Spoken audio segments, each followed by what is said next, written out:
Y con esa música venezolana le damos inicio al primer segmento de entrevistas acá en Primera Página. Le vamos a dar la bienvenida a la profesora Pascualina Curcio. Ella es economista y también profesora titular de la Universidad Simón Bolívar. Bienvenida. Muchísimas gracias. Profesora, quiero iniciar consultando la opinión o presentándole a usted lo que fue la opinión de los ciudadanos de qué debe contener ese decreto de emergencia económica para solucionar los problemas que vamos a ahondar a continuación, y regresamos con más comentarios. La reactivación de la economía es factor primordial. El empresario privado, obvio, tiene que contribuir con la reactivación de la economía, pero sin la intervención del Estado como tal. O sea, cada quien a lo suyo. Estoy de acuerdo con la aplicación del decreto de emergencia económica, porque es simplemente para burlar la Asamblea Nacional e imprimir papel moneda inorgánico, dinero falso sin respaldo, y generar más inflación y más pobreza. Solo hoy en día con esta crisis que hay en Venezuela, de verdad, que ese sueldo no alcanza, porque el sueldo, cuando aumentan el sueldo, siguen aumentando los productos, pues. Y entonces como que no están poniendo mano dura en realidad a lo que es la cuestión de la economía. El presidente tiene que ponerse bien los pantalones y poner mano dura a lo que es los bachaqueros, a lo que es esa gente de la oposición, que ellos son los de la guerra económica. Los factores prioritarios para la emergencia económica considero que debe ser el tema de la comida. Definitivamente ahorita en Venezuela no tenemos comida. Y como segundo, lo del tema de inseguridad y salud, que esos son temas importantes ahorita en el país, pues. Bien, opinión de los ciudadanos en materia económica, que es uno de los principales problemas de los venezolanos según las encuestadoras de nuestro país. Profesora, el día de hoy es titular también en la prensa nacional lo que es la declaratoria de constitucional, este decreto de emergencia que fue presentado por el presidente de la República. El diario 2001 titula el día de hoy con respecto a este tema: Tribunal Supremo de Justicia declara constitucional decreto de emergencia. El alto mando económico debe comparecer hoy ante la Asamblea Nacional. Profesora, ¿cuáles son las expectativas y qué hacer en el caso de que, como ya lo ha denunciado la bancada del Partido Socialista Unido de Venezuela, este decreto no sea aprobado en la Asamblea Nacional? Sí. Bueno, fíjate, en primer lugar analizar un poco lo que es el espíritu del decreto, ¿no? Y qué busca, y entendiendo también las inquietudes de la población en cuanto a las encuestas que realizaron. Digamos evidente una situación en la que la población venezolana de un tiempo para acá, los últimos meses, estamos viviendo con el tema del desabastecimiento y la inflación, ¿no? Recogida en una de las encuestas. Parte del decreto reconoce de alguna forma esa situación de emergencia que califican de coyuntural, sin exceptuar que tenemos desde el punto de vista estructural unas condiciones en la economía que requieren digamos, tomar medidas, todo lo que se ha hablado del paso a un modelo, pasar del modelo rentista a un modelo productivo, ¿no? Pero el decreto en sí recoge un espíritu más relacionado con la situación coyuntural, particularmente de desabastecimiento y de inflación que nos encontramos los venezolanos recientemente, atribuibles a una caída de los precios del petróleo, que cuando uno lee los considerandos, que se registra sobre todo a finales del año pasado, y bueno, a principios de este año estamos alrededor de $20, y también de la denominada guerra económica, ¿no? Digamos, relacionada con desabastecimientos programados y de algunos rubros muy particulares relacionados con los bienes de primera necesidad. Ahora bien, ¿qué niveles de abastecimiento programado se ha denunciado por parte del gobierno nacional? Las compras nerviosas, quizás que la gente está acaparando productos, pero ¿cuál es el nivel de acaparamiento para que haya tanta ausencia de productos en el mercado? ¿Esto es una realidad o realmente la guerra económica existe? Esa sería la pregunta concreta. Es una realidad porque las colas son una realidad, ¿no? Que hay bienes que faltan. Ahora, nosotros realizamos un estudio en la Universidad Simón Bolívar justamente para explicar las causas del desabastecimiento desde el punto de vista económico, ¿no? ¿Qué nos dice, contrastándolo con la teoría? ¿Qué nos dice la teoría? Que hay un desabastecimiento, una escasez, cuando cae la producción, cuando caen las importaciones en nuestro país relacionadas al otorgamiento de divisas, o cuando hay una demanda superior a la oferta. Hallamos, o sea, que no puede ser explicado por algunas causas económicas. Además, estos son episodios que hemos vivido los venezolanos con más o menos intensidad, más o menos desde el 2003, que encontramos que el Producto Interno Bruto, que es lo que mide el crecimiento de la economía durante los últimos años, no se corresponde con los episodios de desabastecimiento. Hemos crecido en términos reales la economía, otro indicador es la disminución del desempleo, han aumentado las importaciones y el otorgamiento de divisas al sector privado y público ha aumentado, y sin embargo no tenemos algunos rubros muy particulares del consumo diario de los venezolanos. ¿Por qué desde el gobierno nacional no se ha logrado contrarrestar quizás esta situación? Se ha denunciado un sabotaje o una guerra económica por parte de empresarios privados. De parte de los empresarios se asegura que no se le otorgan las divisas, en este caso, para adquirir materia prima y por ende pues no hay producto terminado. ¿Cuál es la causa de raíz o quién tiene la verdad en este caso? Porque de lado y lado cada quien defiende su posición. Claro, hay dos posiciones. Bueno, nosotros observamos, evidenciamos con las cifras que sí se han otorgado las divisas al sector privado, que la importación en kilogramos, sin embargo, ha disminuido, por lo tanto, hay una brecha entre lo que se ha dado en divisas en dólares y en kilogramos, ¿no? Y eso es un aspecto importante que requiere una mayor fiscalización de parte del gobierno. Por otra parte, ha habido esfuerzos, se han visto esfuerzos por parte del gobierno con algunas de las misiones para abastecer a la población, evidentemente no han sido suficientes. Yo creo que la política tiene que estar orientada y un poco la lectura de lo que ha pasado en los últimos días, una convocatoria. Para salir de esto tiene que, digamos, debemos coordinar políticas del gobierno con el sector privado, el llamado al Consejo de Economía Productiva.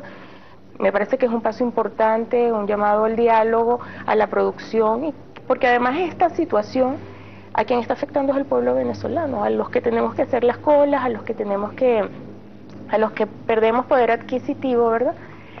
Y no nos rinde el salario. Profesor, algunos economistas han asegurado que no ha habido una planificación en materia económica y se basan además en el retraso que hubo de un año exactamente en la publicación de las cifras de inflación, en este caso por parte del Banco Central de Venezuela. ¿Cómo debería ser en sí o qué acciones se deberían tomar para que este 2016 por lo menos haya una mejoría en cuanto a materia económica? Bueno, hay dos aspectos, ¿no? Un aspecto más coyuntural, que de alguna forma es lo que se recoge en el decreto, el tema de garantizar el abastecimiento, sobre todo esos bienes que están asociados a los derechos humanos, alimentación, salud, pues estamos hablando de medicamentos. Eso es un aspecto coyuntural. En el decreto busca agilizar procedimientos para abastecer a la población, incrementar los ingresos del Estado por la vía de un mejor desempeño en la recaudación y disminución de la evasión fiscal, un poco algunos ejemplos de lo que recoge el decreto. Y luego hay aspectos que son más estructurales, ¿no? El decreto tampoco hay que verlo como una varita mágica, pero puede contribuir a los aspectos coyunturales. El aspecto estructural está relacionado con las características de nuestra economía. Somos una economía rentista, que decimos, ¿no? Lo repetimos el discurso, monoexportadora.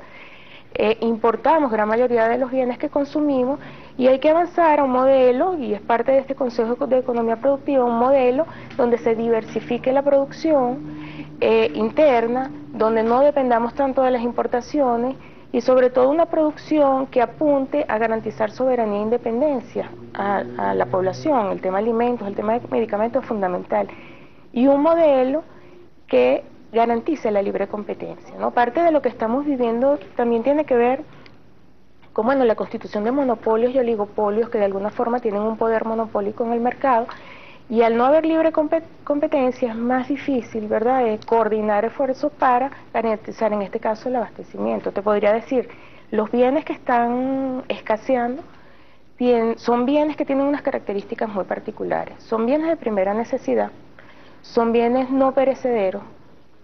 Tú no ves que haya colas para hortalizas y verduras, ¿verdad? Si hubiese una crisis, también afectaría al pequeño campesino que produce plátano, guayaba, naranja, que es uno de los primeros de los rubros que también consume muchísimo el venezolano.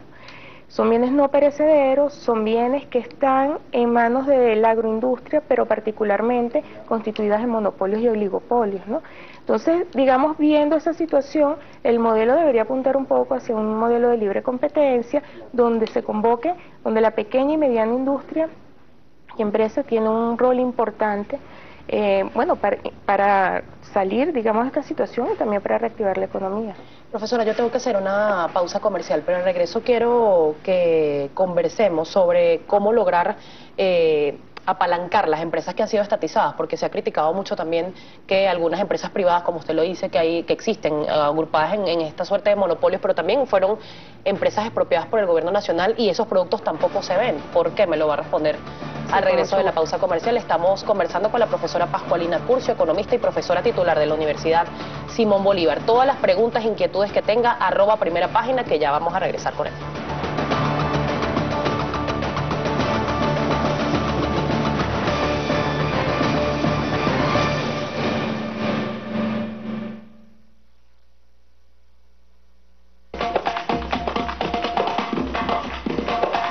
Y al ritmo de los tambores le presentamos cómo se ve a esta hora el litoral central, el estado Vargas, 7:14 de la mañana. Y nosotros continuamos nuestra conversación con la profesora Pascualina Curcio, economista y profesora titular de la Universidad Simón Bolívar. Profesora, le decía cómo lograr o cómo ver los resultados de lo que están haciendo las empresas que han sido estatizadas, varias, por poner ejemplos, algunas dedicadas al rubro del café, harina de maíz precocida, leche en este caso, porque esos productos tampoco se ven. Bueno, fíjate, en el mercado distintos oferentes abastecen el mercado, ¿verdad? Y de alguna forma se reparten el mercado. Yo haría la pregunta al revés. Quizás no se ven, entre otras cosas, si antes se veían, es porque el mercado estaba abastecido con otros productos de otras empresas. En el momento en que tú sacas productos de las otras empresas, pues el consumidor que tiene que abastecerse redirecciona su mercado, su demanda hacia estos otros productos, y quizás entonces lo que tú vas a ver es una venta mayor en estos productos y no necesariamente porque no se estén produciendo, no se esté distribuyendo. No sé si me explico. Sí. O sea, uno puede tener otra lectura, no se ven porque de alguna forma están siendo consumidos por los demandantes, por la población, en vista de que están faltando otros bienes, ¿no? Pero existe efectivamente un abastecimiento, un buen abastecimiento en redes públicas del Estado. Hay un abastecimiento, ha habido esfuerzos en la misión Mercal. Nosotros también revisamos, que es uno de las políticas, ¿no? Y estos bicentenarios, revisamos algunos indicadores relacionados con el incremento en toneladas, y sí hemos identificado que han incrementado, ¿no?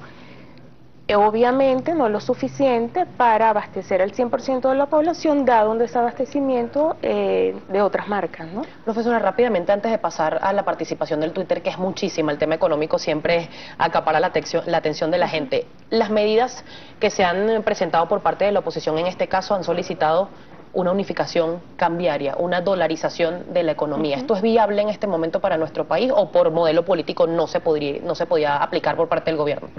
Bueno, esa ya es una decisión del Ejecutivo. Lo que, digamos, ¿qué es lo que está ocurriendo ahorita? Una gran brecha, un diferencial cambiario, una gran brecha entre el dólar preferencial y el dólar llamado paralelo, el dólar ilegal, el dólar, sí, del mercado negro, que de alguna forma, y esa pregunta es bien importante, porque dadas las características de nuestra economía, de ser un país donde importamos la mayoría de los bienes, la referencia para la fijación de precios de los bienes internos está muy relacionada con el valor de la moneda. Entonces tú ves que, digamos, un comercio, un servicio, cuando tú vas a pedir un presupuesto te dice un repuesto, esto cuesta tanto en dólares, esto más o menos equivale en tanto en bolívares, pero lo que utilizan es el precio del mercado ilegal, ¿no? El mercado paralelo. Y por eso, y de alguna forma, y es parte del estudio que nosotros realizamos, el mercado negro es lo que está influyendo en los precios internos. ¿Por qué no se ha podido controlar esta práctica? Bueno, ha habido, digamos, denuncias, porque el problema no es que ese sea, que sea el tipo de cambio, la referencia para los precios internos. El problema es si ese efectivamente es el precio. Nosotros lo que hicimos fue, con un estudio estadístico, tratar de observar si se corresponde el valor del dólar paralelo ilegal con, por ejemplo, las reservas internacionales, que es lo que soporta el valor de la moneda. Y observamos un incremento importante, sobre todo los 2 últimos años, del dólar paralelo, que esperábamos una caída abrupta de las reservas internacionales. Si bien cayeron, no cayeron en la misma magnitud para justificar el valor de esa moneda del mercado paralelo. Por esta situación económica, ¿el gobierno se tiene que ver o está obligado a aumentar la gasolina? Bueno, el tema de la gasolina, digamos, más allá de que esté obligado o no, yo creo que es un clamor popular de que el precio de la gasolina pues está muy por debajo, no solamente de los costos, pero bueno, no se corresponde con la realidad, ¿no? Evidentemente, si hay un incremento del precio de la gasolina, eso le va a generar más ingresos al Estado por la vía del no subsidio, y además, dependiendo del monto que establezcan, que harán sus cálculos correspondientes al costo o digamos si hay un subsidio, que tanto subsidiará a la población, ¿no? Profesora, hay muchos comentarios a través de nuestra cuenta en Twitter, @primerapágina, pero es mi compañero Gabriel López quien se los va a presentar de inmediato. Gabriel.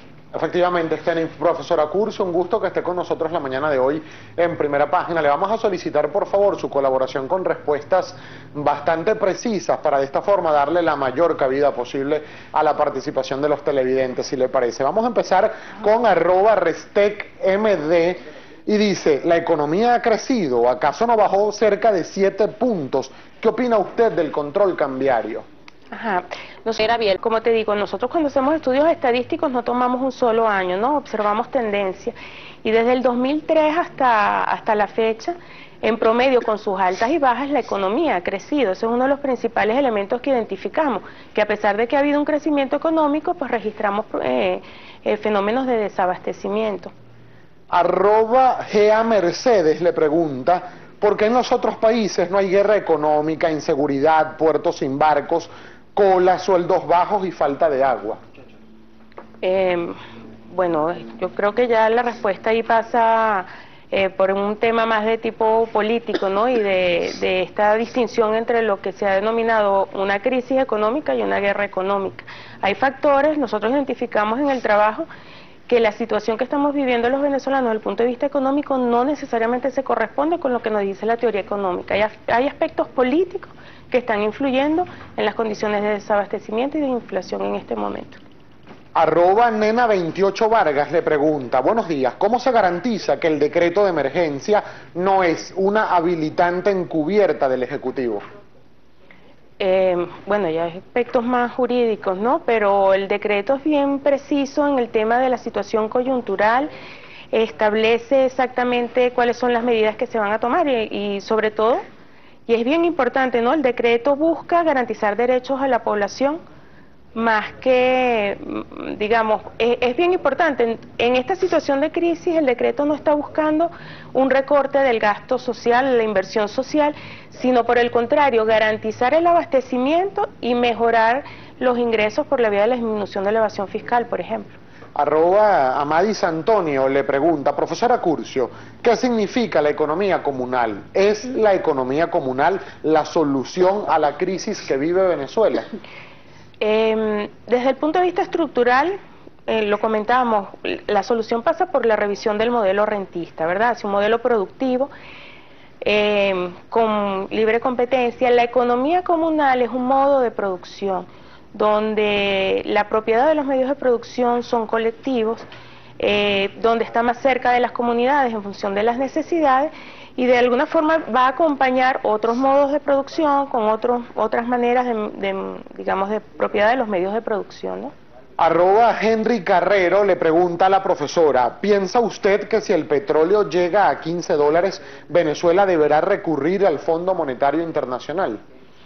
Mira, yo pienso que Venezuela tiene formas de aumentar sus ingresos, digamos, el Estado tiene forma de aumentar sus ingresos. Una de las características de las economías rentistas es que la presión tributaria es baja. Aquí cualquier economía rentista, justamente porque parte de los recursos proviene de la renta.